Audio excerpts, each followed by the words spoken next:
screensaver.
There it is.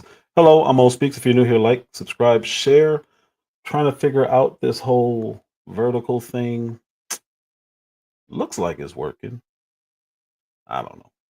I'm gonna leave it running for now. If it works, it works. If it doesn't, it doesn't. Um, Today, I want to talk about what's going on, Lou. What's going on, KMC? Kiss my cheeks. What's going on, Angelo? True Essence. How you guys doing? Um, I want to talk about what's happening on the right now, conservatism or so-called conservatism, whatever. There's a movement right now of never Trumpers being led by Ben Shapiro, Mark Levin.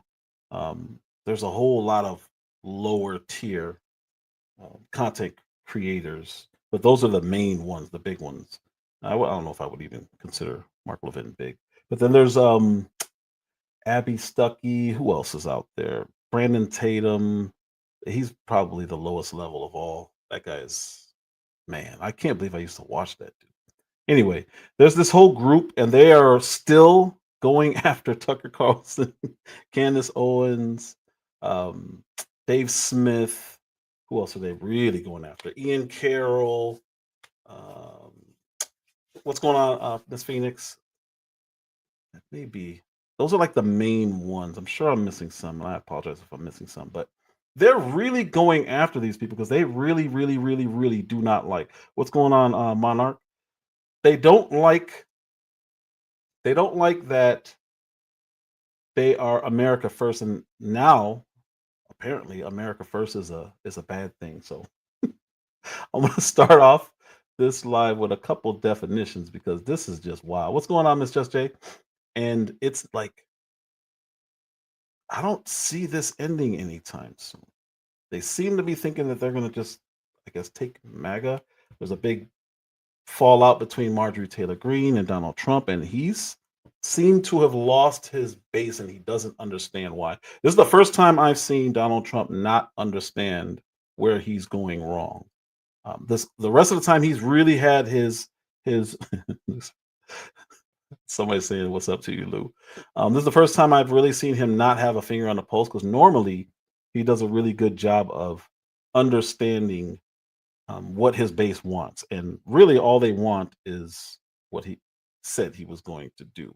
And this really started going wrong with the Epstein Files thing. So now they voted on that. I believe it's passed through both. I'm not sure if the Senate is done with it yet, but the House passed it on the Senate.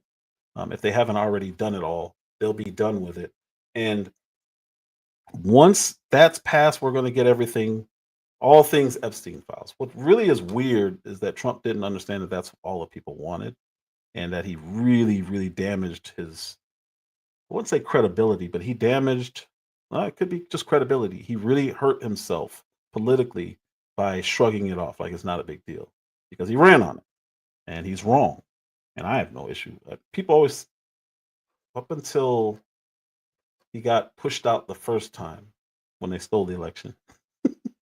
Up until then, people thought that I would agree with anything he does, and I said, "No, if he does something that I don't agree with, I'm gonna say it." And apparently, um, here we are. It's been a couple things, but this is the biggest one: the Epstein's files, um, the Israeli war, Gaza. Those two things have really damaged him, and this is the first time I'm gonna say that I actually agree with Marjorie Taylor Greene over Donald Trump. And he's going after her because that's what he does. I'm sure she's not taking that personal, but she's gonna hit back because she is MAGA. Trump created the phrase, but the movement was here long before he came. It was the Tea Party movement, and all we want is responsible government. We do not want. You said you can't stand her. A lot of people can't stand her. Um, I just know, why is it putting the comments on top? Yeah, I gotta play with this vertical thing. Why is it putting out everything's piled on top of each other on the top, even the comments? I guess over in the vertical stream it doesn't look as bad, but you can't really see anything. I gotta play with. I created a whole new. Um, hmm. I created. Let me see something. Sorry. I created a whole new brand just for the vertical, but I can't use them both at the same time, so I don't know how to do this.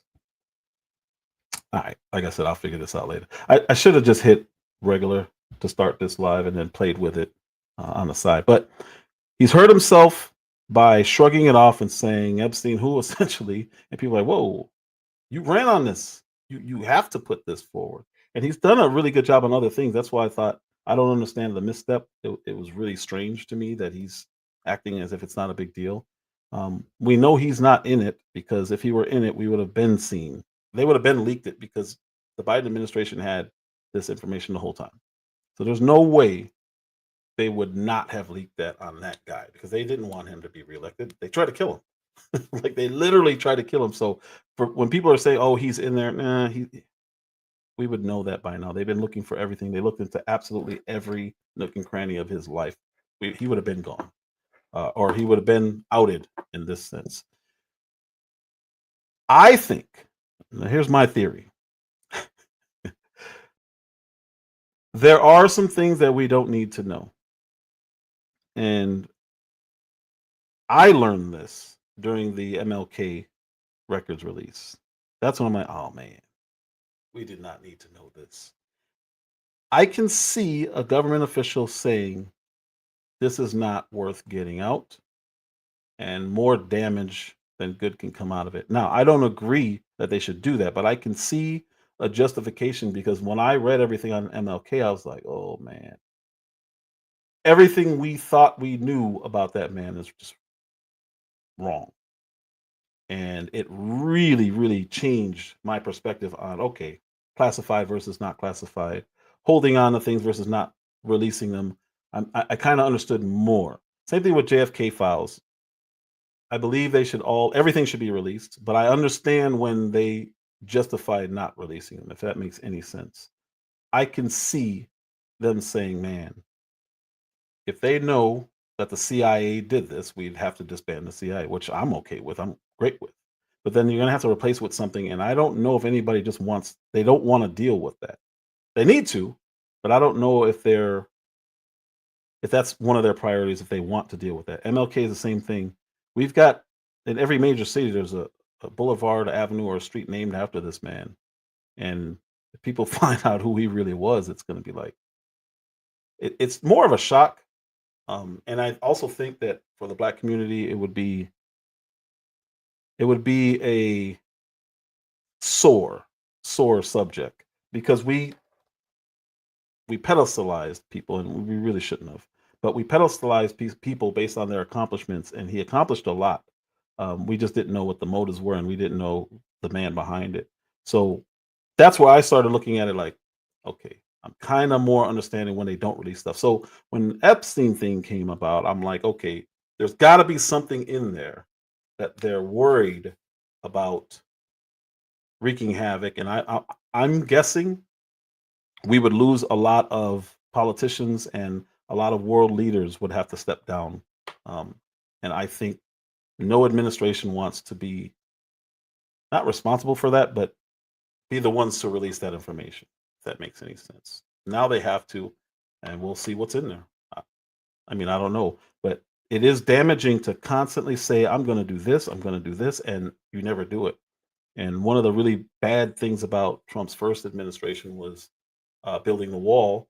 And then they got in, they had both legislative branches, they had the judicial, or both legislative, they had Congress, they had the judicial, they had the executive, and they didn't do it.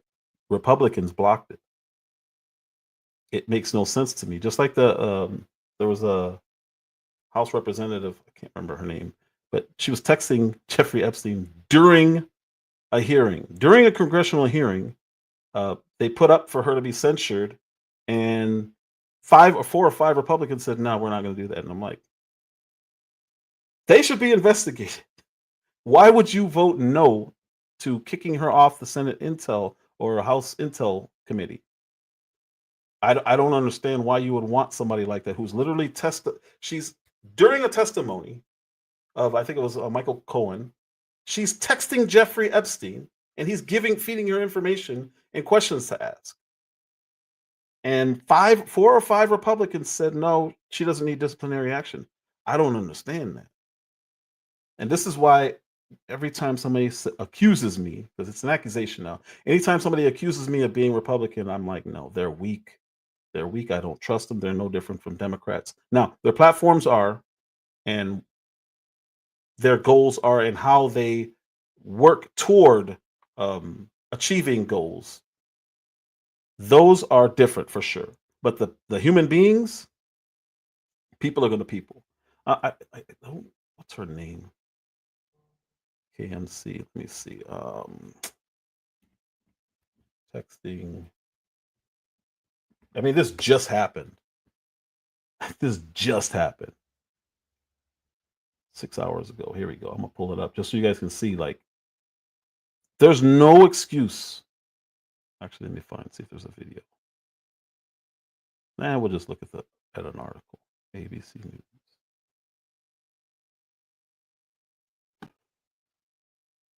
So, Plaskett, that's her name. Thank you, thank you, thank you. There she is. She was literally texting this man. Let me pull it up. Oh, this is putting a little strain on the old laptop. I'll make it full screen. So, for whatever reason, 4 or 5 Republicans voted against censuring her. And censuring is just discipline and getting her off an intel committee. Because if you're colluding with Jeffrey Epstein, why would you want this woman on an intel committee? And it just says documents in recent Epstein files release showed that she was texting with Epstein in the middle of a congressional hearing in 2019. And they lined up the timing, and you can literally see while Cohen's talking, he's sending her texts and communicating with a sitting House representative. Like, that is insane to me. And she said, I believe that Jeffrey Epstein had information. I was going to get information to get the truth. No, lady, he was already convicted by that. You're literally communicating with a convicted felon who really shouldn't have even had access to her while you're supposed to be handling business. And to me, what is it? Why did it just do that? There I am. And I don't understand how that's possible. So politicians are covering for each other, and that's pretty much where I was going with the whole not wanting to release the Epstein files. I think there's way more people that are going to be implicated by it, and I guess we're going to find out, because it needs to be unredacted. There's no one to protect. They say they want to protect the victims. Okay, well, that's only a couple names, and in context, we should be able to figure out who's who. And I believe they just need to get it over with. Let's see. They use the excuse of American people aren't ready. I say let the people decide. I agree. But I do get where I'm coming from, or you're coming from. Put it in the book. Nobody needs any more anyway. Yeah.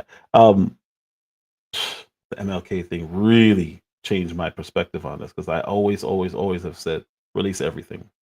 And then I don't know if everyone's ready for that. Why did it just do that? I don't know what's going on. Oh, there's a delay on that. Okay, so let's get to those definitions I was talking about. Let's see.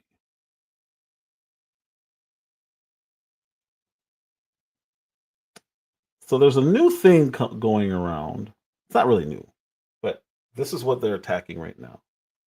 If you call yourself a nationalist, they are painting that in a bad light. And a nationalist this is all it is: an individual who advocates for or believes in nationalism, an ideology that emphasizes loyalty and devotion to a nation state, often prioritizing its interests above all others, or supranational groups. So I'm a nationalist. Based on this definition right here, it makes perfect sense to me. I don't know how anyone would be against this. How can I get this? Nah, this is weird. Yeah, I should have probably played with this first. I'm a nationalist. I believe that America first is the most important thing for any politician because they ran and we voted them in to take care of our interests. So what they do is as this says, supranational groups, the UN, NATO, when those people are making decisions, I don't believe that they have any jurisdiction over me. If I did something, my government can prosecute me, and apparently that's nationalism. I have no issue with that. So what they've started doing now is they've started conflating it with different types of nationalism. White nationalism is another one. So that's a political ideology that advocates for national identity based on white ethnicity, with the goal of maintaining white demographic majority and dominance of the nation's culture and public life. It's often described as a form of, it's not in here, but white supremacy. I don't know how many of these there really are. So I don't even know why this was part of our discussion, our national discussion. But apparently, if you're a nationalist, this is who they assume you are. If you're a patriot and say you love the country, this is who they assume that you are. I don't know why they go to that assumption. You can be black, you can be Puerto Rican, you can be Hispanic, you can be whatever. They're gonna, as soon as they hear the word nationalism, it's triggering something. There's this dog whistle, and they're automatically tying it to racism. And the origin of this, interesting enough, came from the idea, as or it says, the ideology has deep roots in the late 19th, early 20th century pseudoscience and the eugenics movements in the United States, influencing discriminatory practices or policies like Immigration Act of 1924, inspiring Nazi Germany's racial laws. Eugenics is something that the left is all about, and this is really, really, really, really interesting because Margaret Sanger, the creator, the founder of Planned Parenthood, was a white nationalist. She believed in black people or whoever she felt inferior not being able to reproduce, and that's how they started Planned Parenthood. And she would go around to white supremacist groups, KKK, whatever other groups were out there, and she would do speeches on eugenics and how they can control the white population versus the black population and the lesser people.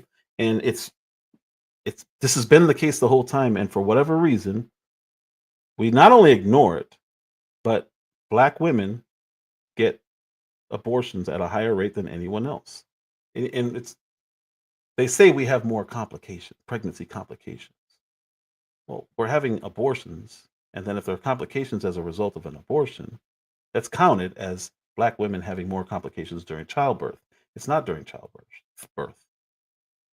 It's during pregnancies. And for whatever reason, we ignore it. We don't look at it. The Democrat Party pushes it as, what do they say? They call it a form of health care. I can't remember the term that they use, but they call it health care.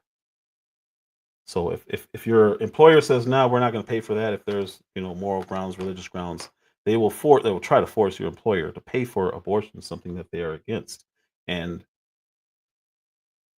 we're the biggest targets of this stuff. And we know this because they're in our neighborhoods. And we know it because numerically, we have the most, statistically, we have the most abortions out of any other group in this country.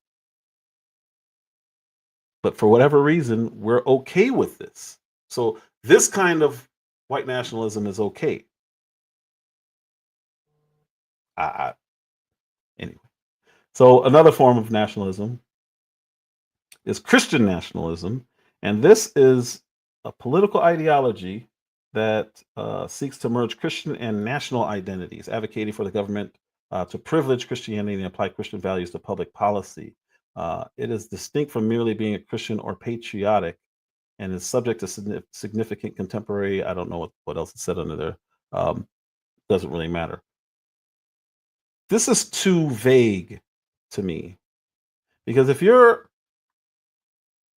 really think about this country and you think about life, liberty, and the pursuit of happiness, those are all Christian values. Those are God-given rights. That's why we all get them. So it's really hard to separate at least that part of Christianity from politics, because our country was founded on this. You'll hear them say Judeo-Christian values. Um, we were literally found on the idea of getting away from tyranny to be able to practice whatever religion you want, whatever faith you want. But the core of everything is life, liberty, and happiness, pursuit of happiness. And that's what we're founded on. So how do you separate that? I don't see this as a bad thing. And it says it's distinct. I don't know how it's distinct. I really don't. What's up, Andre? I don't know how they distinguish it. I would love for somebody to explain it. But as I looked it up and I'm reading it, I'm like, how is this bad? Now, I've seen arguments of people talking about what's the Islamic version of this? Sharia law. I've seen people talk about, okay, well, we don't want that running, but we've never had anything like that in this country, and I'm it still has to pass. Like, these laws still have to pass. So it's very interesting to me. It's a cool topic, and I've been really reading up on it, but I've yet to see a bad version of this.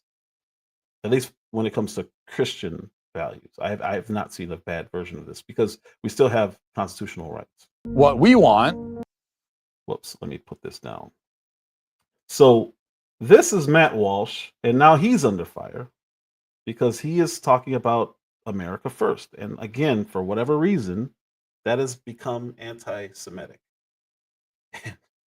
This movement, I've never picked a side when it comes to Israel Palestine. It's not our fight. That's how I've always looked at it. And I even made a live a long time ago when October 7th first happened. I said that we should be like the big brother, stand there, let them fight it out, don't let anyone else intervene, and just stay out of it. We shouldn't be funding this stuff. But now my view is apparently it's anti-Semitic, because if you guys saw my timeline, I don't know how many of you guys are on X, but there's a campaign going on right now that is absolutely insane. It is nonstop. And it is the Zionism thing. So they're demanding Christians be Zionists, and they're saying it's biblical. I've already shown on a couple live now that it's not the case, at least not for Christians. So for Jewish people, yeah, I get it, and I actually have no issue with it. If you're Christian and you're neutral, I get it. But what's really weird is they're forcing it now, and they're trying to make Christians say, they're doing things like, well, Jesus was a Jew, and it's like, okay, what does that have to do with Israel? And their angle is so aggressive, it's making me look into it, and it's really off-putting to me. I could be wrong. It may not bother some people. They may not have the timeline I do because I'm so into politics. My timelines are just flooded with Zionism, and not demands, but there's like a pressure that you have to pick a side. And I'm like, why do I have to pick a side? There's even hopefully I have the slide in here. There's even a movement it's kind of like the anti-racist thing, where it's not just okay to not be racist. In other words, you can be fine, you can be a white person and not hate black people. That's not enough to them. What they were saying is you also have to take action. Otherwise, you're still complicit in racism. And that's what I saw now. There's a call for this. And it was Seth Dillon who posted it. And he got so many likes and retweets. And I'm like, so it's not enough to not dislike Jews. You have to take action against anyone who does dislike Jews.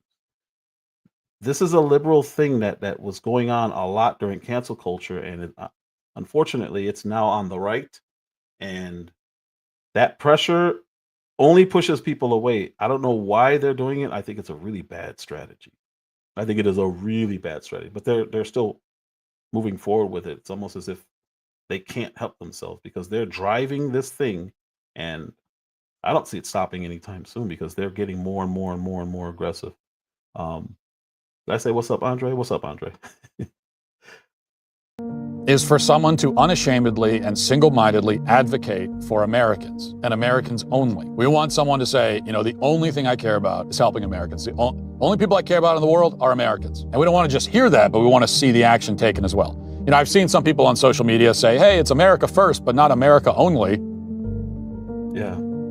I disagree. I think it is America only. It's like I said months ago, I consider myself an American chauvinist. America first, America only. I'm an American chauvinist. I don't care about it. This is the only thing I care about. America should be the only thing you care about, especially as a leader of the country. Again, America only means that the only priority of our leaders is to serve the interests of our country and its people. So when you say, oh, but what about this? If we don't do this, it's going to hurt Americans. Okay, well, then we should do it if your argument is true. Okay, now we're arguing based on the right premise here. That's the whole point. If you're making any argument for doing anything globally, the argument should be, well, yeah, we should do this because this will help America. Now, And here's the irony of the whole Christian nationalism thing is they're using the Christian nationalist argument to defend Israel.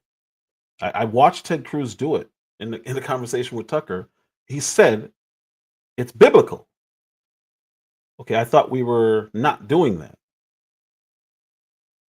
Like literally everyone else who speaks in that kind of way and talks about the Bible, they'll immediately shut you down. They don't want they want to take God out of Pledge of Allegiance. They want to take God out of prayer. They want to take prayer out of schools. They don't want that until it has to do with Israel.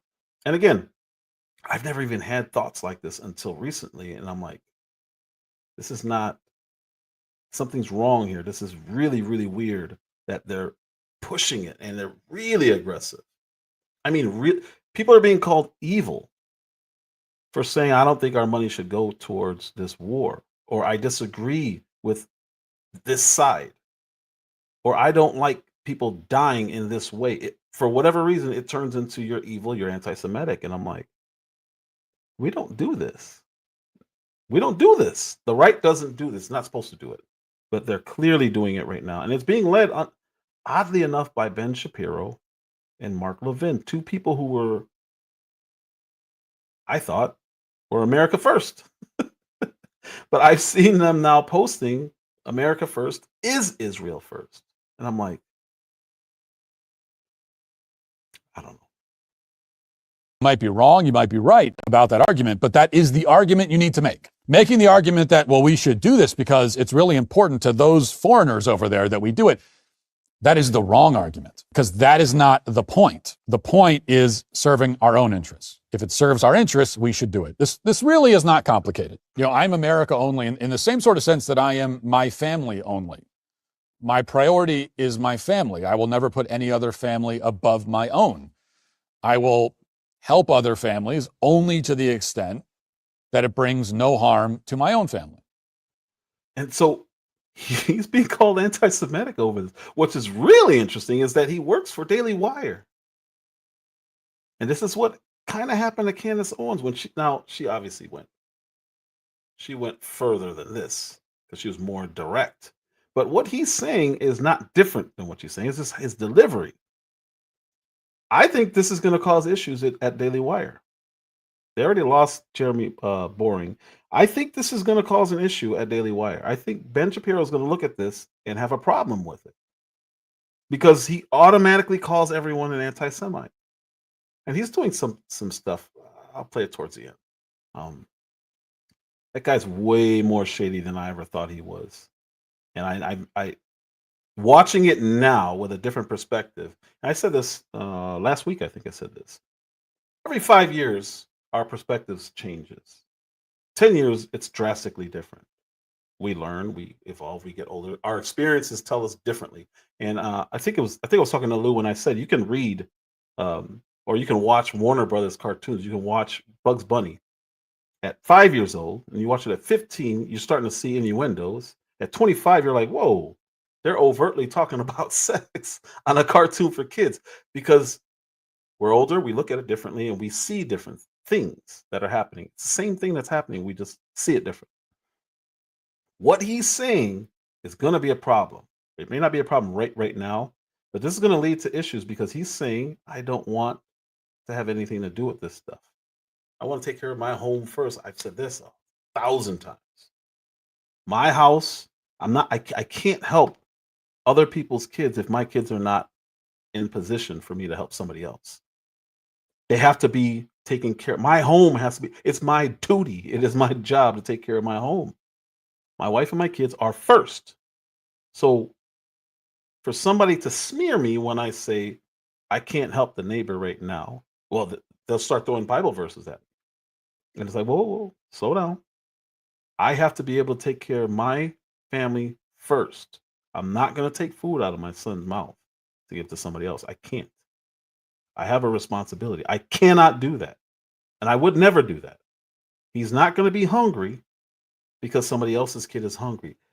Somebody over there has a responsibility to that child. And it may not sound,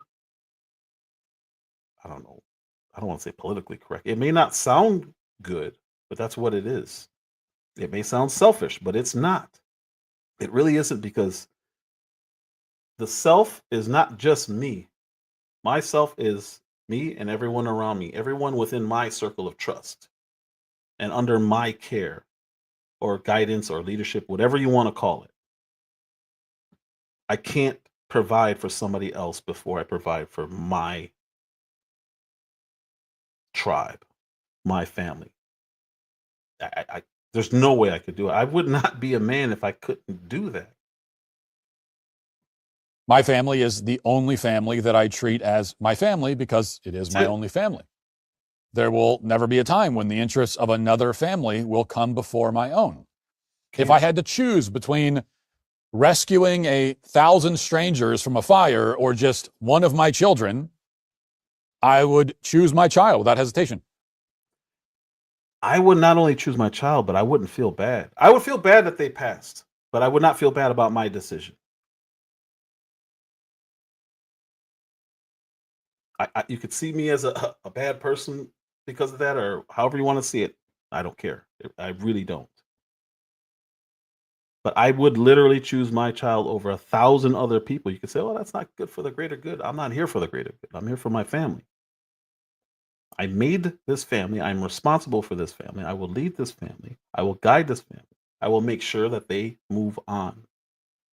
But what he says sounds like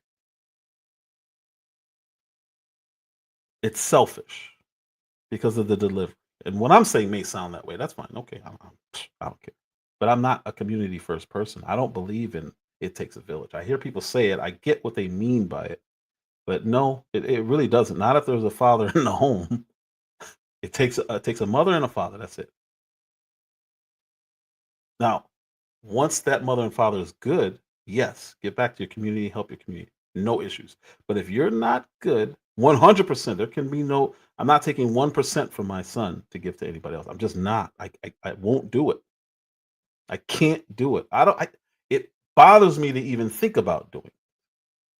I get annoyed at myself for thinking about my son not being able to eat till he's full so I can give to somebody else's. I can't do it.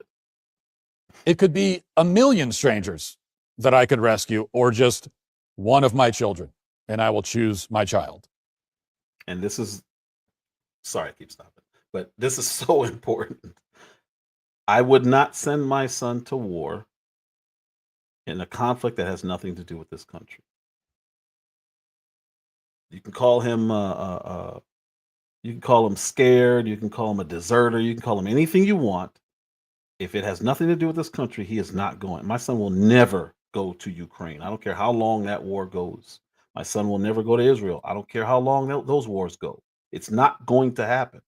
Now, if our southern border has something going on, no one would be more proud of seeing their son go off to defend this country, this one right here, this one. But I'm not sending him overseas. Now, there are some instances where it could be needed and he could be deployed or whatever. But I'm not sacrificing. I'm just not, unless this country is at risk. And what I'm seeing in a lot of these wars, there are financial interests, there are resource interests, but there are no real imminent threats. Not right now. China would be the only one. The only one. I can't think of anyone else right now. When they talk about Iran and all that, no. They're a threat to their region for sure. But there's a lot of people in that region. Why do I have to send my son over there for that? Maybe I'm crazy. I'd say that's my family only. And I also think that every parent would do the same. Now, our leaders are not our parents, and we're not their children, so I hesitate a little bit to make those kinds of analogies, but the same general principle should apply. They should prioritize their people, Americans, above all other people on earth. They should concern themselves with other nations only to the degree that it benefits Americans. If they could choose between helping 10 million foreigners or one American family, they should choose the American family without hesitation. And this is my whole thing with the border. Every time I have this discussion, I'm like, I use the same analogy.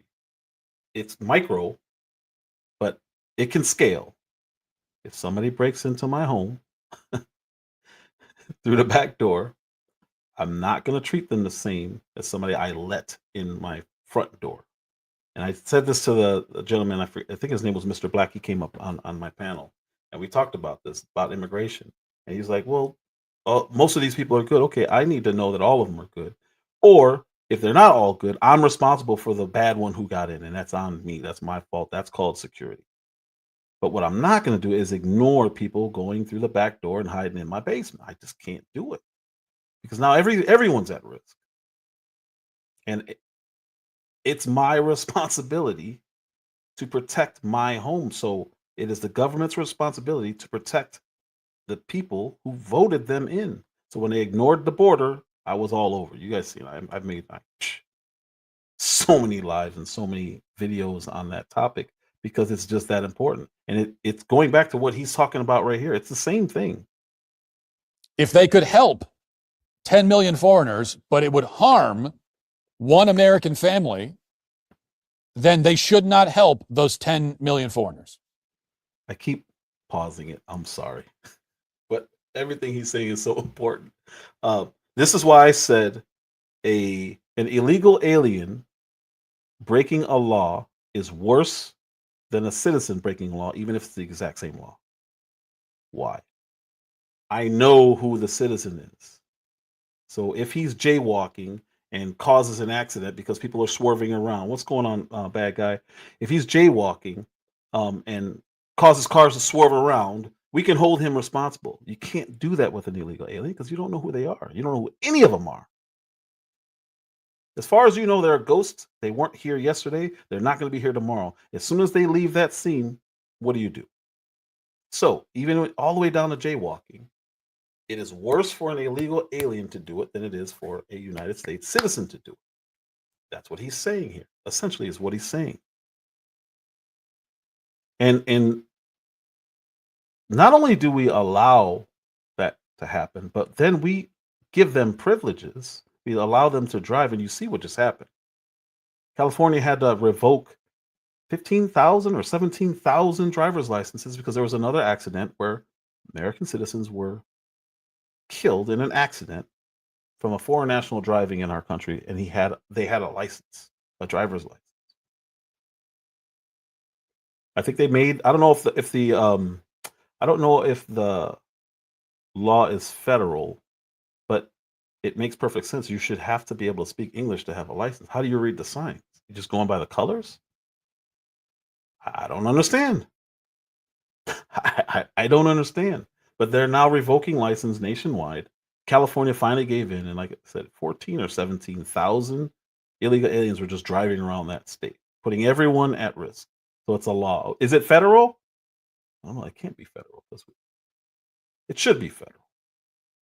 You should be able to read the signs that you have to abide by, because not all signs are very obvious. There are signs that I look like I'm like, I don't even know what that is.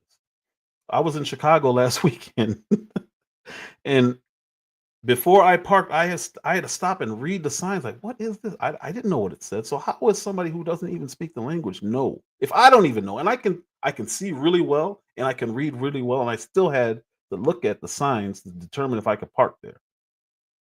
It's like, what are we doing here? There should be a language test. because part of a nation, maybe this goes back to my nationalism, is borders, language, and culture. If you don't have any of those things, you don't have a country. You can't. And they were calling it racist when they were saying, well, I think it was Trump.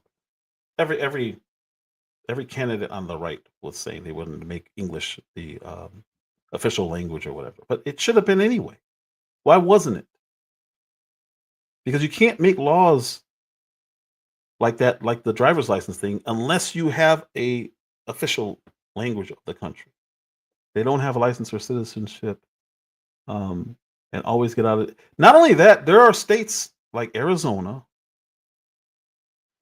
New York, where if you get pulled, I don't know if New York, I know for sure Arizona, because it happened while I was there, and I was like, okay, we got to go. Where it is against the law for the police to ask for identification. And they compared it to Nazis asking for papers. And I'm like, okay, what about when I get pulled over? Do I just say I don't speak English? Me no hable? No, they're going to still make me pull out my papers. The papers are registration and your license. It's nothing like Nazi Germany, but that's how they sold it. And they allowed it. So now, if somebody gets pulled over in Phoenix, at least Phoenix, I'm pretty sure it's the state of Arizona, they can't ask. They can't ask them for their papers, because apparently that's like Nazism. But if a citizen gets pulled over, they have to ask. And you're required to hand them over. And it's a lawful command. So if you don't, you get dragged out of the car, put in handcuffs, possibly tased, depending on your attitude, and taken to jail. Why is this being allowed? How is this okay? And why aren't more citizens saying, wait a minute, why am I being held to a higher standard than somebody who's not even supposed to be here? Like, this makes no sense. And we're providing food. And we're giving them money. So back to my house analogy. These people broke into my home. They're hiding in the basement. I go down there and notice them. And then they demand food and money, and I have to give it to them. All under the understanding is, yeah, but we'll do a job somewhere else that you won't do. We work really hard too. Like, what's happening in this country makes no sense. Sorry. Okay, this is what it means to be a nation, a people, or what it should mean. And from the time George Washington was president, no American, no one who truly cared about conserving and protecting this country disagreed with this. It's obvious. Now, from the responses I received over the weekend, it is clear that my statements are now considered highly incendiary, even among some conservatives, for stating that our leaders should exclusively prioritize America's interests only. That's what we mean by American only. The only interests that matter are our own. And for saying that, I was criticized from many directions. And I also received some words of concern, or perhaps more eager anticipation from other commentators who prophesied that I would be fired for that video that I just played. A lot of comments like that. It's crazy. Well, if you're hearing this and you're watching it, it seems safe to say that I was not, in fact, fired from my job for saying that we should prioritize America's interests. Nor would it have made much sense if I had been, because I've been saying the same thing for many years now, and it's also just really obvious. Meanwhile, many of the more serious responses to my commentary were obviously made in bad faith, meaning they misrepresented what I said. And again, Matt's he didn't get fired yet. I have a feeling over the next year, if this climate doesn't change, not the climate, but if the political climate doesn't change, he's going to be independent, just like Tucker, just like Megyn Kelly, just like Candace Owens. I think they're all going to be, I think he's going to be with them. Because you can't say what he's saying right now. It sounds insane that you can't say this, but you can't say this. Because he didn't give a caveat. He didn't throw in there and say, except for Israel. We got our best friends. We gotta support Israel. He's saying no, America only. He's not even saying first. Only. I don't know. I don't even know if they like kids, dude. A lot of these people are the same ones who push. This is the pro-choice people. These are those people. But When the right does it, it's because they're getting paid a lot of money, clearly, from Israeli interests. And I sound like one of the people that I used to say, you shouldn't be saying that. It almost feels like I'm being forced to just say this because it's the truth. And I guess I'm going to be turned into an anti-Semite. But back to the other thing, the borders. So I spoke about language. A gate around your home is a signal to everyone that this is your property. Right. Then when they get within that yard, you have doors. That's just another layer, signifying, hey, you're already on my property. Now you're entering my home. This is the same thing as a border. This is no different. You can't have a home if there's no walls, no border, no gate on your property. How can it be abided by? Like, how can anyone know that it's yours? They'll just be roaming right through your property. They'll literally just walk right through. You'd be sitting there eating, and you just have people walking. They don't know. How are they going to know? Borders, language, culture. These misrepresentations were not coming from the left. So we have a big problem here when the idea that we should only prioritize our own country's interests is controversial on the right. We got a big problem. And I never denied that other nations exist. I didn't say America is the only country that exists on the globe. I didn't deny that, some nations will be adversaries and others will be friendly. I also never stated that we should ignore the rest of the world. If Cuba develops a nuclear bomb and tries to detonate it on American soil tomorrow, I would support military action to stop them. Absolutely. On the other hand, if Cuba has some kind of humanitarian crisis, which they often do, then we generally should not intervene because it has no bearing on the United States. It would not make us stronger in any way to send them billions of dollars. Quite the contrary. So we shouldn't do it, usually. And that's the point I was making. The only country that should matter to our leaders is America. America only. America is the only concern. We should only get involved with other countries when there is an unequivocal benefit to our own country. And that is rarely, though not never, the case. And that's the part you're not supposed to say, but it's true. No matter how great an alleged ally may be, we shouldn't do anything for them unless it serves our interests. That is the one qualifier that we should take into account. Does this serve our interests? Does this help American families? And if it doesn't, we shouldn't do it. Conservative. And Andre Dub, love you, bro, but our defense budget should not dwarf all spending in this country.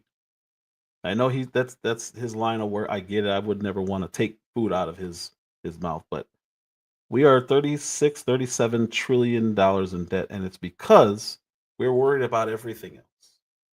I'm not saying we can't have defense, obviously, but what I'm saying is we spend an astronomical amount of money, and there are government agencies that have budgets that not only don't get touched, but we don't even know where the money goes.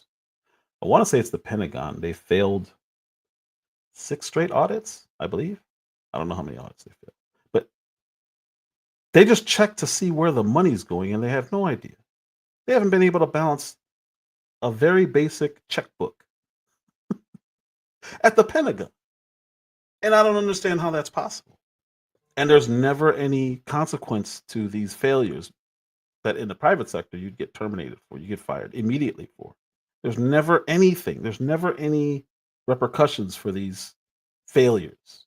No one ever gets fired. They actually get either moved to a parallel position or they get a promotion. It's insane. Yeah, there's foreigners in position of power, especially I know up in Michigan for sure, Minnesota, New York just got a mayor who's not from this country.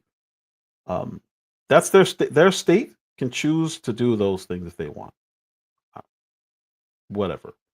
I don't agree with it, but that's up to the state to decide if they want to have somebody in their legislature to represent their constituents, even though they're not from the country. That's weird to me that they want that, but it's allowed. So, it says you have to understand nobody is allowed to be more oppressed than the Jewish people. They cry out in pain as they strike. Yeah, there are all kinds of Judaism. For sure, spare me your angst. For sure. Are mad at me for saying American interests are paramount. So,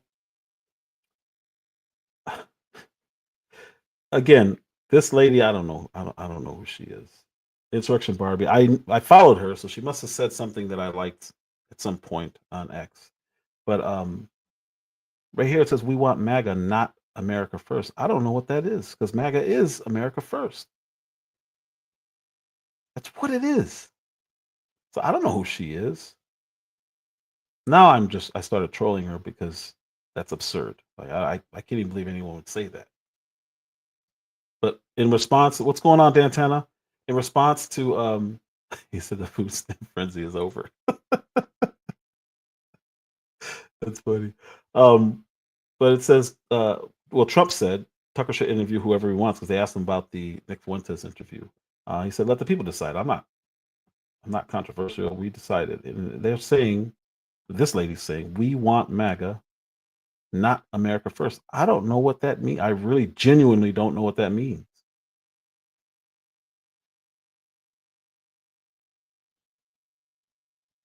So this is what, again, this is probably going to cost him at some point at Daily Wire. And somebody said something about, I can't see it because my thing's in the way. Crap. She said, you mean when people are complicit to the cruel murder of innocent something. He says, oh, piss off already.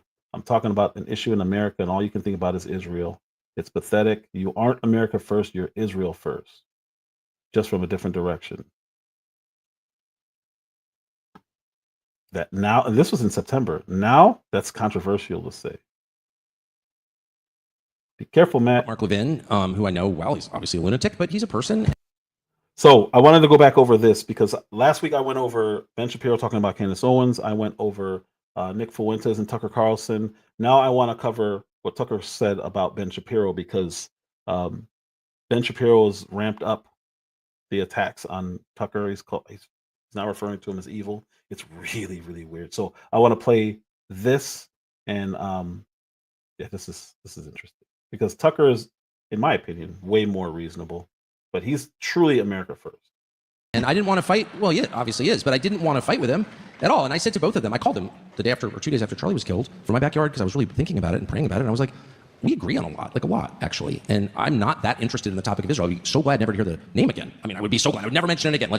I'm not for more forever wars. Let's just stop that pressure, and I'll never mention it again. I'll never think about it again. I got a very strange text this morning from Tucker Carlson, 10:16 a.m. I'll read it to you verbatim. This is Mark Levin, radio show host. He's been in radio forever. But just listen to him, how delusional he is. This is so interesting. Good morning, he writes to me. The leadership at Turning Point has asked me to debate you at their event in Scottsdale in December. I'm happy to do it, and I hope you'll agree as well. Beyond the personal insults, which I'll try to keep to a minimum, there are real and important ideological differences between us, and I think the country would benefit from an extended conversation about them. So again, I hope you'll accept. Let me know. Thanks. The guy is desperate. He's taken a hit on his podcast. Tucker Carlson was number one until Candace Owens took over in media. So Joe Rogan's always going to be Joe Rogan. It's like, this is like talking about the greatest of all time in basketball. Michael Jordan's always going to be Michael Jordan. He's not even in the same conversation. That's Joe Rogan. But as far as social media, regular social media, Tucker Carlson has been number one for a long time. Candace Owens just overtook him. He's probably going to be right back. So for whatever reason, Mark Levin's saying that he's struggling on his podcast. I don't think Mark Levin knows anything about how ratings work. Here it says his current viewership is primarily on independent digital media platforms, his own network and X. where the content reaches a significantly larger audience than former linear TV show, or than his former linear TV show on Fox News. Same thing with radio. It's not even close. Terrestrial radio is not even close to what you're going to get if you're going live on X and you're somebody like this. He's fighting like hell for his career. He's fighting like hell for his reputation. People are awakening to what scum he actually is. So, again, individual episodes of Tucker Carlson on X can garner tens of hundreds to millions of views. His interview with, I don't even know who Javier Milei is, for instance, received 428 million views. The one with Donald Trump had 265 million views. These metrics on X are views where a user watches for at least 2 seconds. So it's kind of hard to pin down what really helped, but they're still getting watch hours. They're still getting that data. But it says, meaning they're not directly comparable to traditional TV. So even if you cut that in half, Mark Levin is nowhere near getting the eyes on him as Tucker is, or the ears on him as Tucker is. And for whatever reason, he thinks he's bigger than Tucker. And he thinks I'm going to platform him? He thinks I'm going to help him kick up his podcast ratings? I'm so sorry. This is his podcast ratings. This is Mark Levin, 1.4 million total viewers. Now, he is the highest rated primetime program on cable news on Sundays. So that's it. Tucker gets that within an hour, 104,000 views. He gets that within an hour of any podcast that he drops. Doesn't matter what the topic is. He can be talking about scrambled eggs. He's going to get that within an hour. But Mark Levin is talking as if he would do Tucker a favor to have him on his show. I genuinely think he has no idea how this stuff works. And when I'm talking about Tucker, that's just on X. I'm not talking about YouTube. He gets millions and millions of views over there too. So Mark Levin is a dinosaur in this. And he just simply does not understand what he has no idea what he's talking about. What would Charlie say? What would Rush say? What would any rational response? Here it is. I wrote him the following. My family and I want nothing to do with you. What you've become, your vile libels against my faith, millions of Christians, and in my view, what you seek to do to our country. There's nothing to debate. You're a Nazi promoter. You're the modern-day David Duke. I debate people with whom I disagree for a living, who are a lot smarter than you, but for whom I have some respect. So he said, what would Charlie say? This is what Charlie said. I believe it was a week before he was shot. Just lost another huge Jewish donor, $2 million a year, because we won't cancel Tucker. I'm thinking of inviting Candace. So he was doubling down and getting somebody that they hated even worse to go on tour with him. So he just said, what would Charlie say? What do you mean, what would he say? He would say, do the debate. Mark Levin is out of there. He's completely out of there. I'm also disappointed in TPUSA that continues to platform you. It's not about free speech. You could be heard by millions regardless. Tucker Carlson interviews Nick Fuentes, 6 million views. Mark Levin, that takes him 6 months to get. And he's talking like he would be doing Tucker a favor. Again, this is insanity. Some unsolicited advice. Stop long enough to remember who you used to be and what you used to stand for. So, as expected, knee-jerk. For the record, I'm strongly anti-Nazi. Does he sound that way to you, America? Oh, you're going to hear more. Yes. But that's hardly the point. This seems like the perfect opportunity to rebut what you consider evil ideas and to do it to my face like a man. I think you'd jump at the chance, assuming you believe your positions are defensible. I'm offering the marketplace of ideas you often talk about. Is it possible you can't really defend, for example, what Israel has done to civilians in Gaza? I said, there you go. You're not feared, you're despised. Well, you're a coward, and if you change your mind, I'm here. Thanks. You little bastard, you attacked my stepson? You didn't do that face-to-face, did you? Oh, you stabbed him in the back while he's serving President Trump on his second tour, while he's in safe rooms with ballistic missiles passing over his head. You little bastard. Nobody's afraid of you. I'd rather debate a skunk. You obviously care about it. So why not talk to him then? Why not expose this Nazi, as you're calling him? Why run from him? I don't like Nick Fuentes, but Why is Ben Shapiro running from him? It's only making him bigger. Get him on stage, humiliate him in a debate, and move on. This is what the right used to do. How they're acting right now is what liberal Democrats do. Not Democrats, liberal Democrats and leftists. This is how they behave. I'm too good to talk to you. But there's always been in place the idea that debate is the best way to get your ideas out and let the people decide. He doesn't want to do that. He thinks he's too good for that. He's too big for that. I'm not going to platform you. He's 10 times bigger than you, Mark Levin. Much rather do that's fine. But take that off the table. We agree on a lot. So let's, not attack each other. And they didn't abide by those terms, but that's fine. They were under no Mark obligation. Levin was literally attacking you within days of that. I remember when you had that conversation. We talked that's about fine. it. Within days. That's fine. I don't care what He's Mark... also out there calling me an anti-Semite. I don't even know what I know at least what the accusations against you are. I have no idea what I did. Is anyone thinking through the damage this is doing, like downstream? I don't think that Levin, again, there are things that Levin says that I agree with completely. Okay, I hate Mark but Levin, enough about him, because he's truly, Mark Levin, you're like, oh, Mark Levin's angry again. What a shock. But is there any way that you and Ben Shapiro can actually find your way to détente? I'm not against Ben Shapiro. He did like a 40-minute thing yesterday calling me dangerous and all this stuff. It's like, I didn't watch it, because why? But I got a lot of texts about it, and it's like, I don't think Ben Shapiro is driving a lot of this stuff. I don't consider him like the world's greatest force for evil. I don't feel that way at all. I don't actually think about him ever. So I'm not attacking him. I saw him at Charlie's memorial service backstage. It was totally nice, and he looked a little uncomfortable, but I wasn't uncomfortable. I'm like a lunatic. I was like prattling on and telling him obscene jokes and all this stuff, and he was totally nice. A little appalled, but nice. And so I don't want to have a war with Ben Shapiro. I don't know does he really think that me doing an interview in which I explain that anti-Semitism is wrong to one of the lead purveyors of anti-Semitism, that somehow makes me a Nazi? Like, what is the argument here? I'm going to ask him tomorrow night. No, but I don't even understand what the argument is. All I know is that the right, and I've been on the right since before Ben was born, is acting like the left in such an amazingly precise way that I'm like, what the hell is going on? Mm-hmm. And I tell you this, I'm against that. I was against it when the left did it. I'm against censorship. I'm against identity politics, no matter who does it, period. Because that violates my principles. And I'll never be on board with that. I don't care if my... Nene Loyal, how you doing? Long time no see. Thank you. Thank you very much. Thank you very much. Thank you, Purple Heart. Appreciate you. This is how it's always been. The right is supposed to be debating this stuff. And it is. It's just really weird to watch how they're behaving. But this is a form of cancel culture. Because all of them are talking about we shouldn't platform these people. And I don't understand that. own kids run for office. If they engage in censorship and identity politics, I'm out. If it's all about their tribe, if this is about whose ever tribe, we're done. This has to be about our common Americanness. We're all American citizens. And if our politics is not about that, it can't continue, period.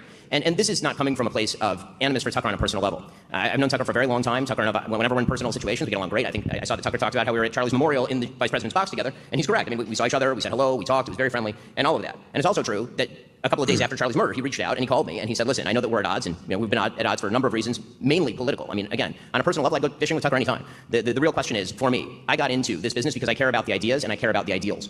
And so when you're determining what is conservatism, what should the future of America look like, and where do you draw the lines, those are the questions that I need to answer in my job. For me, my business is really not about friendship. I have lots of friends, people who I love, with whom I disagree on politics, and don't believe they should be leaders in the conservative movement, for example.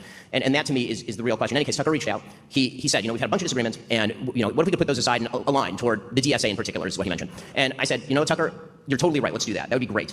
In fact, the TSA? The DSA. The Democratic Socialist Why the America. TSA? How did that bring you together? The Democratic Socialist America. And the reason that I know. Yes, and the reason I'm taking TSA only divides people. Is because, yes, the reason I'm taking out my phone is because I don't just, I like to evidence what I'm saying with, actual evidence. So I texted him, and the text exchange was very nice. I mean, here's what the actual text exchange went like after the call. So I texted him, and I said, thanks so much for calling. It means the world. It truly does. Should we do a show together, talking about the DSA threat, Democratic Socialist America threat, and orienting in the same direction? Happy to do whatever it takes to bring everyone back together for the fight that matters. And Tucker then wrote back, thanks, man. I appreciate it. I'm going to spend the next week or two thinking about how to be most effective. The country is clearly on the brink. I reached out repeatedly after that. Nothing happened. And again, I thought it was a good idea at the time. I think I felt differently after I saw what he did with Nick Fuentes, and after he proceeded, in my opinion, to spend the subsequent weeks doing literally nothing to fight the left. I say this with sadness because Tucker used to be, I think, a deeply important part of the conservative push to win. The number of times that Tucker Carlson has mentioned Zohar Mamdani since October 5th on his show is once. And it was in the context of Marjorie Taylor Greene and Tucker Carlson talking about the appeal of Zohar Mamdani. Just by way of contrast, not because I'm a perfect representative here, but because you talked about Zohar Mamdani a lot. A lot of us have. Since October 5th, I did 17 separate shows on Zohar Mamdani, including 4 in the last week before the election. Okay, because when you're and I talked about this orienting against the left, you really should orient against the left. So I talked about this last week. He's trying to dictate what other content creators talk about, and if you don't, he's got something to say to you. And it's like, He doesn't have to talk about somebody. He doesn't live in New York. That's not his issue. Ben Shapiro just wants to win. He's only about the politics. He's not about the actual results. So he would put in somebody who he does not like just so they win and get more seats if it's in Congress. And that's something I've always hated. I like actions. I like them to get stuff done. I don't care who it is. If they're getting something done that I agree with, that's what I'm all about. But this is really, so she's a Christian Zionist. She's about to ask Ben Shapiro something, and he doesn't believe this. But just listen to what he says. Ask every guest this. If you could offer one remedy to heal a sick culture, it could be physically, emotionally, or spiritually. What would that remedy be? Go to church. Go to church. I say this is a Jew. Go to church. Why do you say that as a Jew? Because this is a Christian country. And I want Jews to go to synagogue, but there ain't that many of us. So if you're a Christian, or if you grew up in a Christian household, even if you didn't, go to church. Church is good for you. I've said that my entire career. Charlie said it his entire career. It ain't going to stop now. So he doesn't believe that. He's been mocking Christianity for a very long time. I found this to be very fascinating because I'm like, this is propaganda. What he's doing. They're shaping a narrative, and now all of a sudden he's pro-church. He spent his whole career mocking Christianity. And listen, you don't have to agree with Christianity. You can completely disagree. That's not the point. The point is, all of a sudden now you're saying go to church. From a Jewish point of view, where we don't believe in the divinity of Christ, I think that there you can make an argument that the Gospels, which were written, he was just a prophet, and significant. No. We don't even believe he was a prophet. What do you think he was? What do you guys think? What do I think he was historically? I think he was a Jew who tried to lead a revolt against the Romans and got killed for his trouble, just like a lot of other Jews at that time who were crucified for trying to lead revolts against the Roman and got killed for their trouble. So he became legend in story, and it became a bigger and bigger deal as time went on. Yeah, he had a group of followers, and then that gradually grew, and then do you think he was resurrected? No, that's not a Jewish belief. Okay, I just want to check. Yeah, no, we're not into we're not into miracle stories. No, that's no? No. You don't have any miracles? No, not by Jesus. Right? No? They're ones in the Old Testament. Ones? Like, I can't join a church, I assume. I don't believe the things that people in the church believe. You probably could if you donate. You got to give the right amount of money. Well, I don't believe in the Jesus, so there's that Jesus? Part. Yeah. So he has no problem mocking it. So you don't have to believe it, but why mock it? I don't go around making Muhammad jokes. I don't joke about his yarmulke. I don't talk about Buddha. Like, it's disrespectful, whether you agree with it or not. But here's an old tweet where he says the Passion 2, because Mel Gibson, I talked about this last week, but I want to show this again to show who this guy is. Mel Gibson's making a part 2, and Ben Shapiro says the Passion 2, he won't be crossed again. That's funny. Or is it disrespectful? I don't think it's funny. And if he were a comedian, I would have no issue with this, because that's what comedians do. He's not. He's not in any way. He's not even funny. So he's clearly doing that because he thinks it's funny. He wants to take jabs. He's been doing this his whole career. This is 2014. Ben Shapiro, September 29th, 2014. Elijah Krause wins with this comment on Jesus. Hands up, don't shoot pose. It should be hands up, don't nail. So if you know you're blaspheming someone else's God, even if you don't believe it, why do it? He's not a comedian.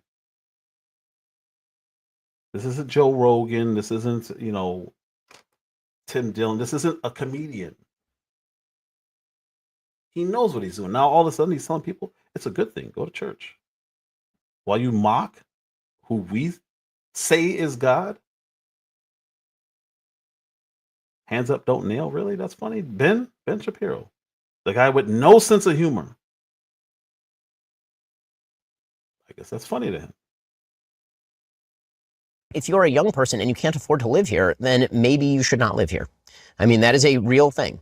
Yeah, I know that we've now grown up in a society that says that you deserve to live where you grew up. But the reality is that the history of America is almost literally the opposite of that. The history of America is you go to a place where there is opportunity. And if the opportunities are limited here and they're not changing, then you really should try to think about other places where you have better opportunities. Look, as of right now. That's Ben Shapiro. The entire basis for Israel's existence. And when Trump, well, we don't even have to talk about Trump. The entire basis for their existence is because it's their land. They have a God-given right to be there.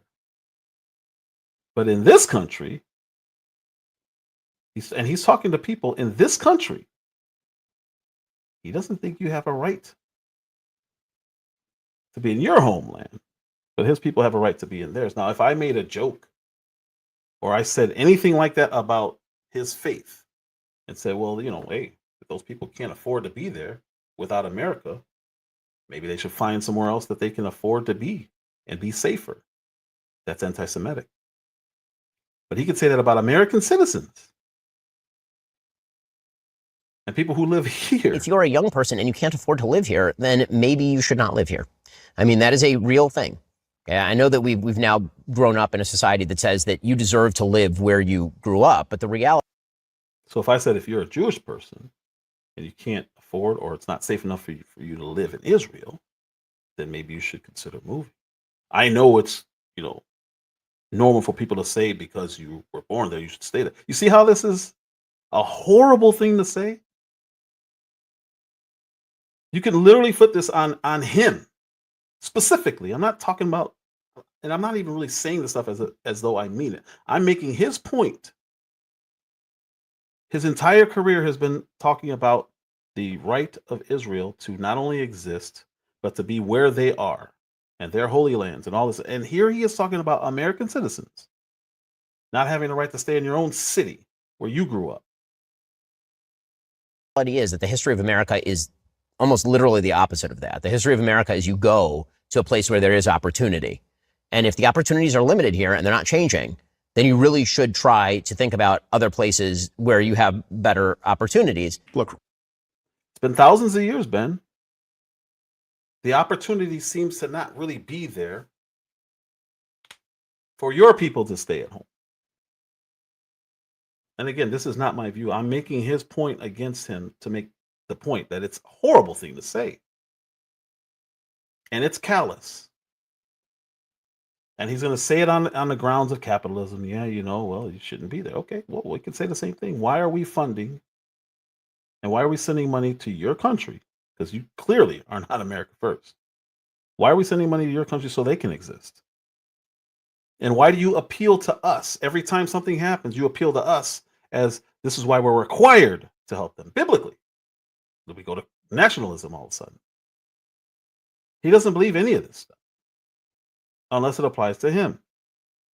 That is a horrible thing to say. So for the last one, Steven Crowder. Of all people, Steven Crowder wants to jump in and get some clout. And now he's saying, hey, this is bad. It's really, really bad. We need peace on the right. Let me facilitate it on my channel.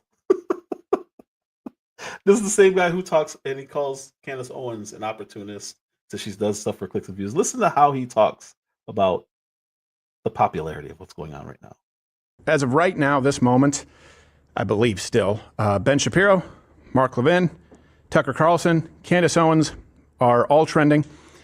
And it is just a bunch of friendly and in some cases unfriendly fire. It's a civil war in the right now. And I'll tell you, that's really honestly a fight for the soul of the country. And what I mean by that is the left has no soul. We know that. It is a soulless succubus. And so whatever moves forward as the right wing, the conservative, the populist, the MAGA movement is going to determine the soul of this country. And I've been around here, certainly doing this kind of a show, the longest, been on YouTube since 2009. I've had Ben Shapiro on this show many times. I've been on Tucker Carlson's show back. He was a host in Fox and Friends weekends many times. We've crossed streams with Candace Owens. I've had Mark Levin on the show. I'd like to invite every single one of them, Ben Shapiro, Mark Levin, Tucker Carlson, Candace Owens, on the show for a conversation, for a debate, however you guys want to do it. Because I think there does need to be some neutral territory here. And I think that this idea of each side on the right not wanting to platform the other side, that's not a thing anymore. Everyone has a platform in this argument, in this fight. Everyone has a platform, and we should be the wing of ideas, of discussion. I think that some tactics lately have been underhanded. I think some people have been less than straightforward. I think there may be some bad actors, not necessarily of those in positions of authority who I've mentioned, but those who are following them. I'll tell you this, Ben Shapiro is wrong about a lot. He's also right about quite a bit. Mark Levin is wrong about a lot. He's right about quite a bit. I think his approach right now is really wrong, and the way he's dealing with it. Tucker Carlson has some pretty strong ideas. He's also wrong about a lot, in my opinion. Candace Owens, you know that we disagree more than we agree on approach and on the decision to almost exclusively attack those on the right. For example, I think that Schumer, I think that Brian Stelter is far more harmful to America. I think that legacy media is far more harmful to America than Ben Shapiro. Brian Stelter's still around? What is he talking about? Brian Stelter's gone. He's been gone. Is he back?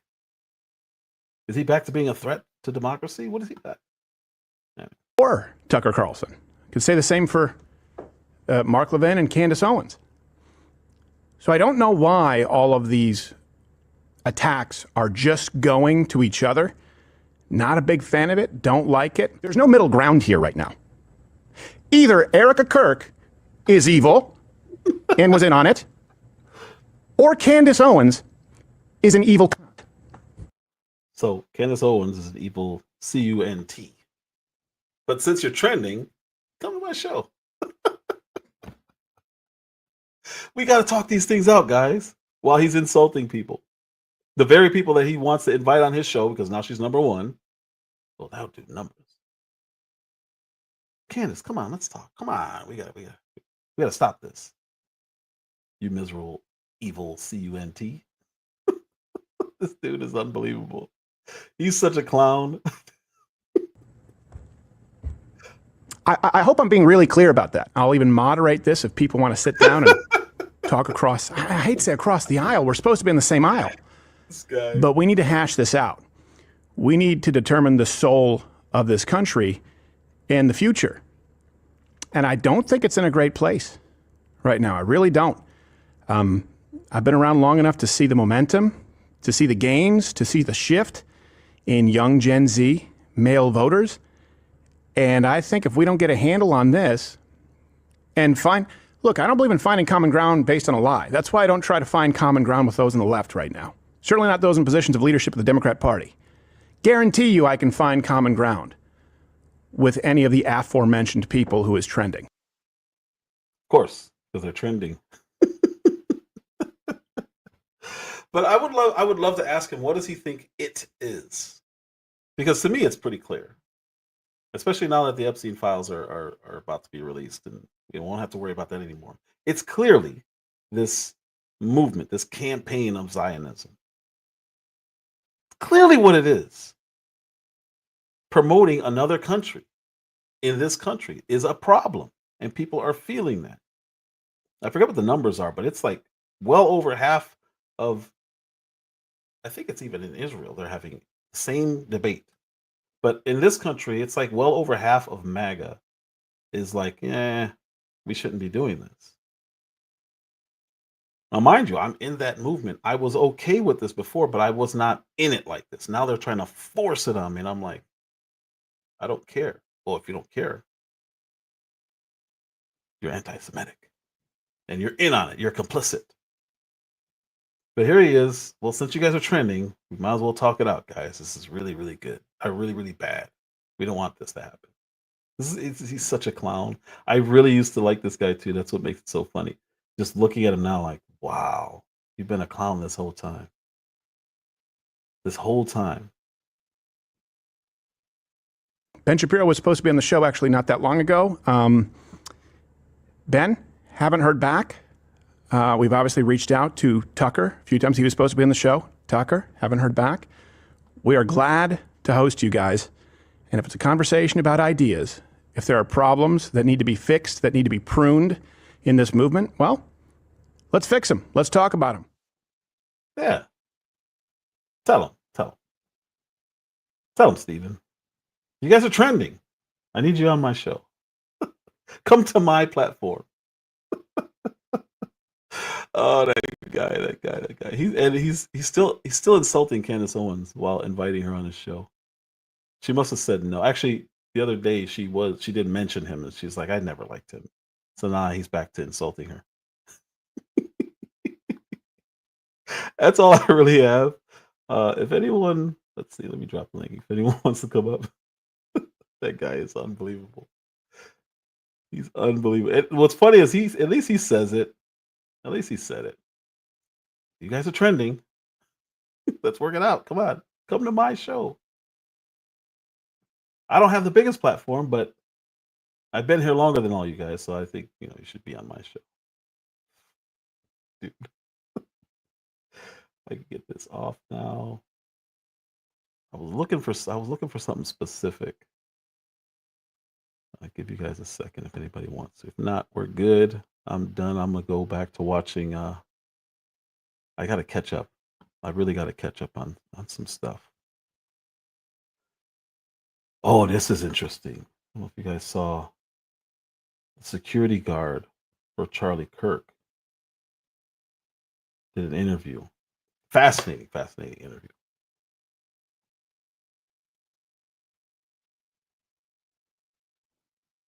Let's see. Oh, this put me on the side. That's not bad. Should have did this the whole time. Fascinating interview. If you haven't seen this, it's by Ryan. What's his name? I need to get his name.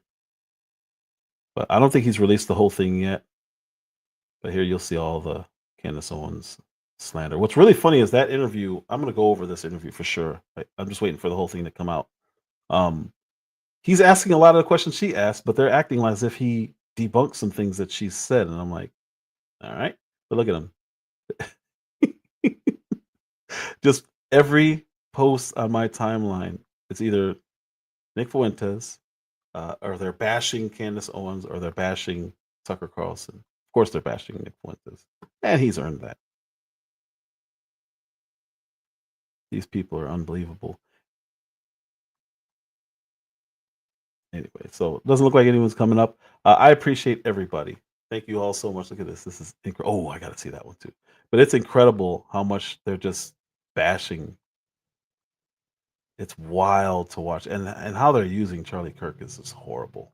It's disgusting what they're doing. Sean Ryan, that's his name.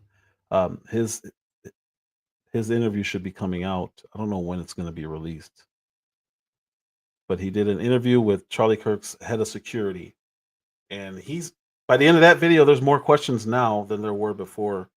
It's really interesting. Look at this. These people just lying. Look at this. These are all fake. And what's really funny, when you go in her comments, there's going to be people saying that's not the thumbnails, but she's going to post it anyway. She said, Lord, may a friend like Candace Owens never find me. Of course, I commented, said, you don't have to worry about having friends. But look, these are the real thumbnails. She clearly made it up. Like, they're just overtly lying. They're just lying. Under her own feed. This is what she has. See those big Charlie, like these aren't the thumbnails. These are the thumbnails. But nobody's saying anything. They just lie. And my whole timeline is these people just lying. Yeah, anyway. All right. So I appreciate you. You said smart bullets. You should look up smart bullets. I will look that up. And the other thing you said, I don't know what this is. Former Israeli minister. Oh, I will look that up for sure. I will definitely look that up. In fact, I'm gonna screenshot that so I don't forget. So they do that as a defense mechanism so that they can shut conversation down. Thank you, sir. The other one is smart bullets. I will look that up. Spare me your inks. Appreciate you. Lou Jenkins, thank you, thank you. Kiss My Cheeks, thank you as always. Appreciate you. Nini Loyal, thank you, thank you. Purple Hearts Podcast. Miss Phoenix Rising, The Bad Guy, Dan Tana. As always, thank you guys so much. Let's see. Who else was in here? Andre W., or as some people call him, Andrew. Thanks for stopping in, man. I said Miss Phoenix. Who else? Who else? Oh, Free J. Free J snuck in there. Miss Just J. Thank you, thank you, thank you. Aura Monarch. Thank you.